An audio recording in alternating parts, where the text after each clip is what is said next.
What's up everybody, I'm Alex and we're back with another episode of the WJ Build. Now I'm not just wearing this funny hat because it looks cool, I'm wearing it because our weather got switched around with Antarctica and for some reason we got a polar vortex swirling around the shop and it's like negative 50 degrees with wind chill. So I mean this is more for purpose than it is for looks, but hey, we're gonna wear it throughout the episode just to remind you guys that it's been freezing cold here and we've been getting as much as we can done on the WJ. Now, when it gets to be about negative 50 degrees out with wind chill, that's when they stop delivering beer in Wisconsin. And when they stop delivering beer, things get crazy. I mean, when a bar isn't open, but the hospital is, things are getting wild and we don't know what to do. So we had some guys stay home this week.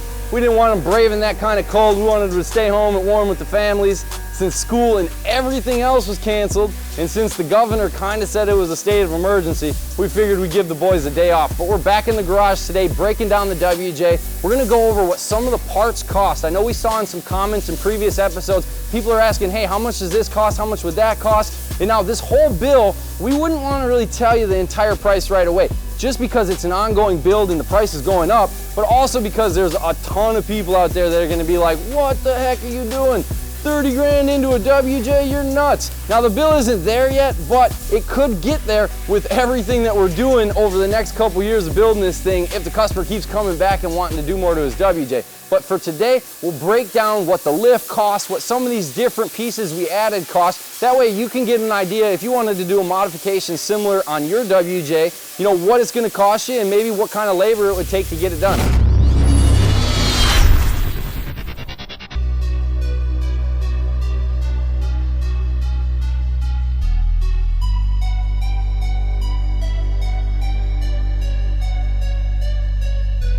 All right, so we'll start with some of the exterior accessories, just to get an idea on price. Now, we went with the Goliath off-road bumpers. There's a couple different options out on the market, actually quite a few different options on the market out there for the WJ. Not an overwhelming amount, but the issue we ran into is back order.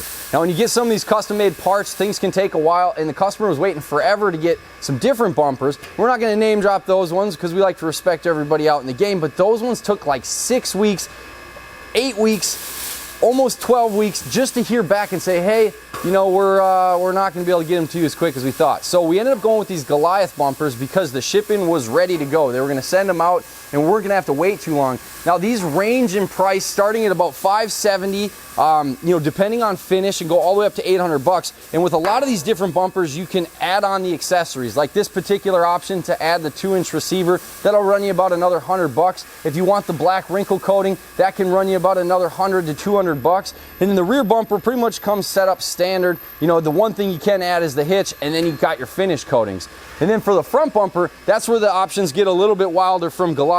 Now this one isn't the all-out bumper that they sell, but it's definitely one of their more upgraded ones. And really what you can choose on this one, again, is just the different finishes. So these start at about 500, 570. And then as you add the bars on, they have, you know, the bull bar, the stinger bar, the pre-runner bar, and that'll jump you up closer to 800 bucks, as well as getting that finish option. You know, when you want the black wrinkle coat, again, that'll, you know, get you closer to that $800 for the bumpers. So you could expect to pay close to $750, $800, all decked out for the front bumper, and just about the same for the rear, including shipping. You know, some of the manufacturers offer free shipping, but with these being so heavy, you're gonna factor that cost in as well. Now we decided to upfit these for this front bumper with the projector headlights, you know, just to kind of add to the style that the customer had already going on with his aftermarket headlights. Now we did notice in one of the comments before, someone had asked, hey, you didn't show us installing the headlights. Well, the headlights were actually installed when the Jeep was brought to us, so we're not quite sure the brand, but we were able to match the style with the projector bulbs that we put in this Goliath bumper, and then when we get that winch mounted, it's gonna be really slick. So then taking you around to the side of the Jeep, we'll talk about kind of what the other costs on the panels that we put on were. All right, so a couple weeks ago we were talking about these front panels, and now they're finally getting on. Now we got a little excited when the roof rack came back, and we focused on getting that all fixed and set up on the truck with all the different lighting accessories, and then ran into a few issues with some other stuff. But now we're back at it getting these panels installed. But really what makes these DBM front panels worth the money is when you switch to an aftermarket track bar mount, something that's a little bit more heavy duty like we did with the Ironman 4x4 fab bracket. You know, it just requires you to bolt it to the unibody structure, and when the unibody's starting to get a little weak, what you'll experience is what this customer did. And as it begins to tear the metal on the inside of this bracket, and you know, after some abuse on a trail, you might actually see this mount rip off. So what we're gonna do is fashion this panel in here, and then give this mount something else to weld to. Because they'll be honest, you know, we saw some people mention on the welds, but when you're welding on this unibody structure, this metal, it's so thin, and after it's been, you know, I guess, you know, oxidized or whatever so many times that it's starting to rust through, it makes it really hard to weld on, and which can cause an issue of welding this bracket onto the unibody structure. So by adding this DBM panel in, what you'll do is you'll give us some metal to actually weld to and really make that a solid mount, so that, you know, when there's a situation that may arise where it's really going to put all that stress on this new track bar drop bracket, you know, it's not going to rip it off the frame or rip it off the unibody. So that's where these DBM panels are going to make a nice addition to structuring that up.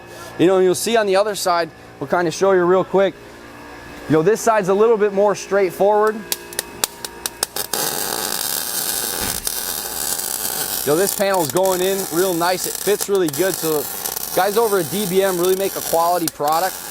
You know, the driver's side will be a little bit more difficult, again, just because it's got a little bit more stuff going on with tying in that track bar bracket, but nothing major. So that'll be done today, and that'll be all finished and nice, so that we can get to working on putting these axles back together, get this thing back on the ground, because that's really where we want to see it here in the next week or two. So for some of the people asking about what the frame stiffener package costs, now on this Jeep from DBM Metalworks, you can get 3 different panels. You get the rear, the mid, and the front section, or if you want to get the whole kit, you're looking about $335 before shipping, and that's shipped to you from Arizona. Great guy down there at DBM who makes these panels. You wouldn't think right out of the box they fit as good as they do, but with a little bit of finesse and fabrication, these things work awesome. So expect to pay about $350, and that's money well spent when you're really doing this on the Jeep.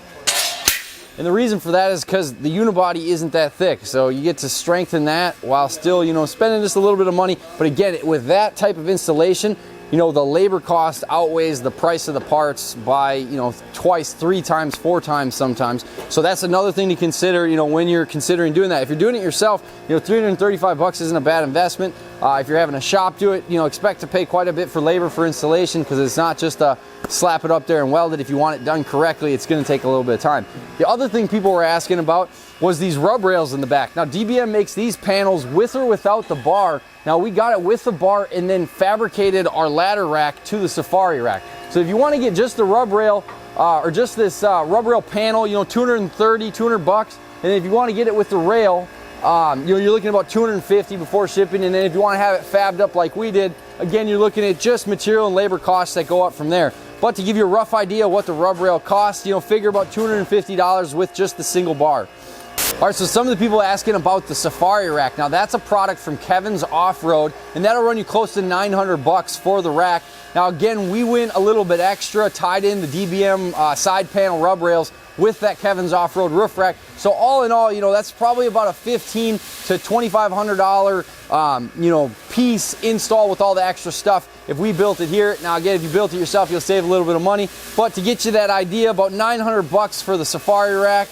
To get you set up with something that you can put a bunch of stuff on top of the Jeep. All right, so we had a couple people asking in the last episodes, as far as the lighting goes, what's the cost on these agriculture, these tractor lights? Now, normally we'd say, hey, we're gonna shoot you a link over and buy them from us, but right now the manufacturer's selling these cheaper than anybody. It's because they're actually gonna become discontinued and they're gonna bring a new product line out. So right now we're actually giving people the insider information that if they go to ACI's website and purchase these lights, they can get them for $134 before shipping, which is a crazy discount over what they normally cost. I think when the customer purchased these, they were right around that $250, $275 a piece range. So if you're looking for the all-out, most absolute brightest light for your rig, right now $134, you can get them on Access's website direct from the manufacturer. Now, we do this because we want to be honest about our parts and get you guys the best deal out there, instead of saying, hey, just buy them from us because, you know, we'll make a couple extra bucks. Right now you can save a couple bucks if you get it direct.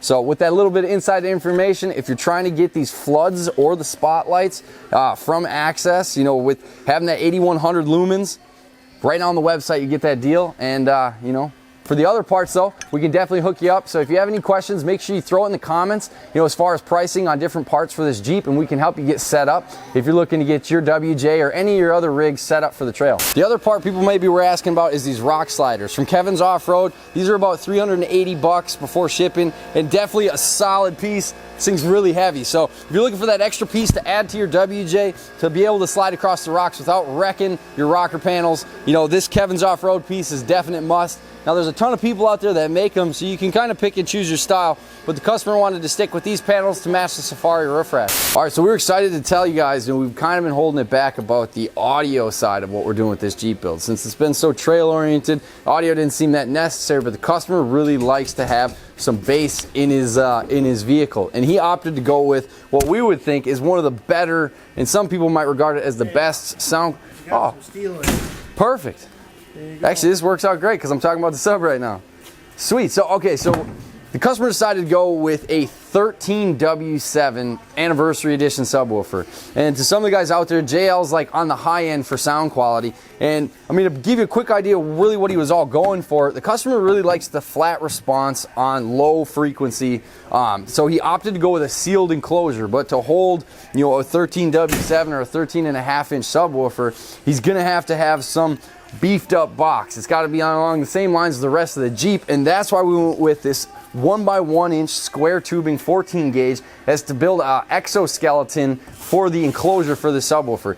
With this being that big, you would think it's going to need a ton of cubic feet to be able to really maximize its potential, but with going with a sealed box, we're able to stick around 2 cubic feet, and then what we're going to do is actually build the structure for the box out of this 1x1 square tubing to really give it, you know, the rigidity it needs to be able to get the output, you know, that he's really looking for. Because with going for sound quality over output, you know, you're going to lose one or the other, and you can kind of have both if you decide to go with a 13.5-inch JL W13. And so we're so excited to get this built. I got one of my other fabricators jumping on building the box this week, and once he gets the box structure done, we're going to get a good idea of layout in the rear trunk of where we're going to put that, so we still have room for the compressors, the batteries, and all the other equipment that's going to be going in it. All right, so some of the people might be asking, what does a 13W7 like this run? Well, you might be amazed to find out that a subwoofer, just this subwoofer alone, is going to run you close to $1,200 to $1,400 depending on when you buy it and who you get the deal from. So this is definitely not your entry-level sub by any means. I mean, some people are probably going to say, what? I could have bought a whole nother rig for the price of that sub. But when you're not going to, you know, worry about price over quality, and you want the absolute best in your vehicle because this is what you love to do, that 13W7, top of the line, running you about $1,200-1,300 just for the sub. So hopefully we answered a lot of the questions people were having about price-wise, what all really has gone into this Jeep. Now again, like we said, we'll give you a total price towards the end of the build once we really know all the parts that are going into it and what it's all going to cost. Now I do expect this build to head north of $10,000 so far, give you a rough idea, and it's still going up from there. Now granted, if you do have questions about some of the other pieces or some suggestions, again, we're still building this Jeep for the customer. Now we saw some people asking about a snorkel tube, you know, if we were going to do something like that, and with all the amount of electronics and accessories that are going into this Jeep, we don't think it's going to be doing any water crossing. So a snorkel might just be, you know, an aesthetic upgrade, which, you know, for the guys out there who want to see a snorkel tube, you know, maybe it'll happen, maybe it won't. We'll see what the customer decides here in the next couple weeks, but we definitely got a lot of work left ahead of us to get this thing completed and out on the trail before springtime. And the customer is more than excited to get it back, so we got to get into this thing, get some more work done, and bring you guys some more cool content. So make sure you stay following these episodes. We drop them every Thursday at 7 o'clock. And if you haven't already, subscribe to extremecustoms.tv on YouTube. That's where you'll find all the coolest content coming out of Extreme Customs Garage.